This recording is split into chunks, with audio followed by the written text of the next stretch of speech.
Сәлем достар, микрофон алдында сіздермен бірге жаңа дубль арнасы. Қазіргі таңда Корей фильмдері өз көрерменін тапқандай. Солардың бірі 2016 жылы шыққан «Служанка» эротикалық триллер фильмі. Бұл киноны 3 тарауға бөліп қарастырамыз. Сюжетте көптеген болжауға келмейтін сәттер өрбиді. Достар, видеоны 93% адам тіркелмей көреді. Алдымен арнаға тіркеліп, қазақ тілді арнаны қолда. Бірінші тарау. Корея Жапония билігінде болған уақыт 20 ғасырдың басы.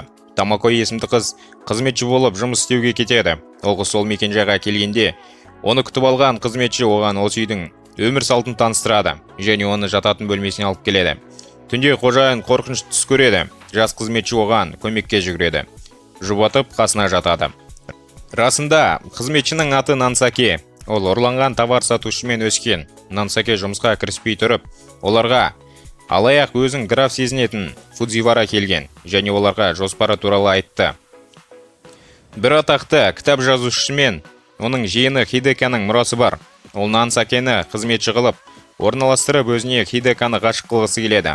Онымен үйленіп, содан кейін оны барлық байлығын алып, жындыханаға өткізетін ойым бар дейді. Және оған қомақты ақша беретінін айтады. Енді қожайын Нансакемен танысып, оған графтың хатын оқып беруді өтінеді. Бірақ ол оқи алмайтынын мойындайды.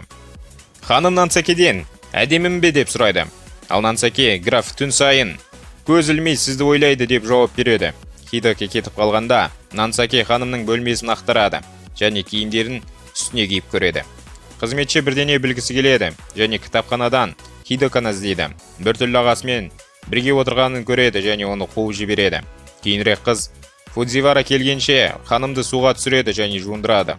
Фудзивара келгенде Нансакені шақырып, жоспар қалай өтіп жатқанын сұрайды. Нансаке графқа қыз аңқау екенін айтады. Нансаке арқылы Хидекаға сыйлық береді және Хидека киіп көріп тамсанады. Кешкі асқа граф Хидеканың сұлулығында шек жоқ дейді. Ал кейінірек қожайын қызметшісіне киімдерін киіп көруге мүмкіндік береді. Содан кейін қыздар киімдерін шешеді. Хидека ханым сурет сабағын күтіп тұр. Оны граф сағат 2-де белгіледі. Хидека сурет салып жатқанда граф жақындап суретті жақсылатынын және сабақтың біткенін айтады. Хидека мен Нансаке екеуі серуендеуге шығады және екеуі әңгімелеседі. Анасы туралы сұрайды. Нансаке анасы асылып қалғанын айтады. Ал Хидеканың анасы оны туып жатқанда өлгенін айтады. Бір-біріне қатты бауыры басып қалғандай. Фудзивара мен Хидека екеуі таудың үстіне сурет салуға шығады. Ал артынан Нансаке заттарды тасып жүреді. Және граф қызметшіге сурет салатын тағы бір құралды алып келуін бұйырады. Нансаке кетіп қалады және тез қайтып келеді. Олардың сүйісіп отырғанын көреді. Түнде қызметшіге мені неге күтіп алмадың деп ескертеді. Және қасыма жат деп бұйырады. Және графтың оған сөз салғанын айтады. Келесі аптада ағасы кеткенде екеуі қашатынын айтады. Ал ханым қалай сүйісу керек екендігін білмеймін дейді. Ал Нансаке қалай сүйісу керек екендігін үйретеді. Алайда бұнымен тоқтаймай, кеуделерін уқалап тоқтай алмай қалады. Келесі күні ханым сурет салу сабағына келеді. Ал қызметші қасында отырып оқу жазу үйренеді.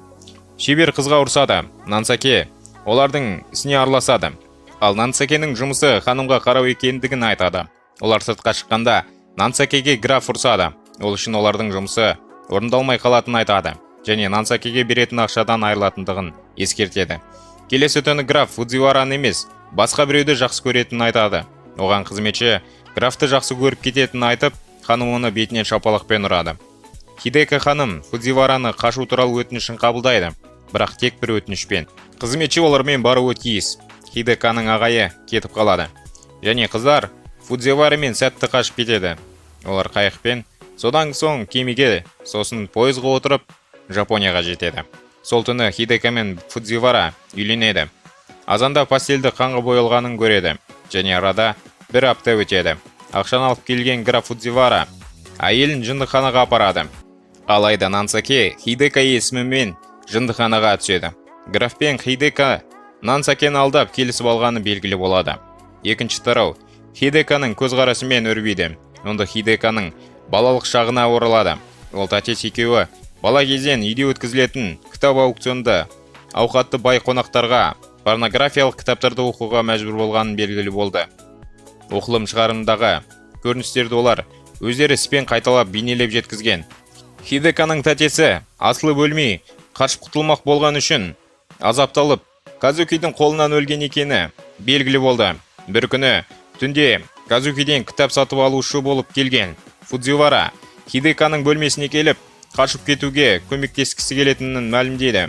Хидека келіседі және Фудзивараға жас және ақымақ қызметші тауып беруін бұйырады. Олар қашқан кезде Хидека деген есіммен ол қызметші жындыханаға орналастырады. Содан кейін ақшаны бөлісіп алуды жоспарлайды. Хидеканың қызметшісін жұмыстан шығару үшін Фудзивара ол қызбен жыныстық қатынасқа түседі. Оны сол уақытта жұмыстан шығарады. Ал ертесі күні Хидека Нансакеге келгенде алдында ақымақ көріну үшін өтірік айқайлаған және Нансакені оқи алмайтыны хатта жазылған. Уақыт өте Нансакенің оған бейжай қарамайтынын біліп, оған ғашық болып қалады. Ол үйде сақталған арқандалып апай сияқты шие ағашына асылып өлуді ұйғарады. Бірақ Сухи оны ұстап алып, өзін өлтірмеуін және тұрмысқа шықпауын өтінеді. Өйткені біз граф екеуміз сізді алдап жүрміз. Сіз оған үйленген соң, ол сізді жындыханаға апарып тастайды дейді. Алайда ханым оған, сен мен емес, мен сені алдап жүрмін деп мойындайды. Ханым мен граф екеуміз сені менің орныма жындыханаға жатқызамыз дейді. Хидека оқу мен жазу үйреткен соң, Сухи сыбайластарына хат жазып көмек сұрайды. Және олар үйден қашар кезінде ағасының кітапханасын талқандап, ағасының ең жақсы көретін 5 кітабын жыртып кетеді. 3-ші тарау. Сухиді жындыханаға орналастырғаннан кейін Фудзивара Хидеканы өзімен бірге Владивостокқа баруға және сонда шынымен үйленуге шақырады. Осы кезде сыбайластарының көмегімен Сухи жындыханадан қашып кетеді. Хидека Фудзивараны алдап 3 тамшы апиын қосылған шарап ішіп, онымен сүйісіп жатып, оның аузына шарапты құйып жібереді. Ал граф есінен танып қалады. Хидека Сухимен қайта қосылады.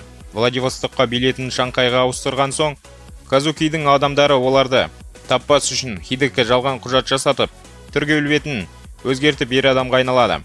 Кемеге отырады. Олар сонымен бірге Казукиге хат жазып, Фудзивараның мүлде граф емес, алаяқ екенін айтады. Фудзивараны Казукидің адамдары ұстап алып, азаптау жертөлесіне түсіреді. Казуки сол қолынан саусақтарын кесіп тастайды. Сухи жойған өзінің сүйікті 5 кітабының әрқайсысына бір-бірден саусағын шауып отырады. Содан кейін ол Фудзивара мен Хидеканың неке түнінен болған сәтті егжей-тегжейлі сұрайды. Фудзивара темекі сұрайды, ал Казуки оған өзінің темекісін береді. Желдетілмеген жертөле темекі түтініне толған. Темекінің құрамында сынап бар екен. Казуки мен Фудзивара өледі. Және Хидека мен Нансаке екеуі кеме кабинасының ішінде үлкен қыздар ойнайтын ойын ойнайды. Осымен киноны тамамдаймыз. Достар, қазақ тілдерін анық қолдап, жазылып кетуді ұмытпа. Сау сәлеметте болыңыздар.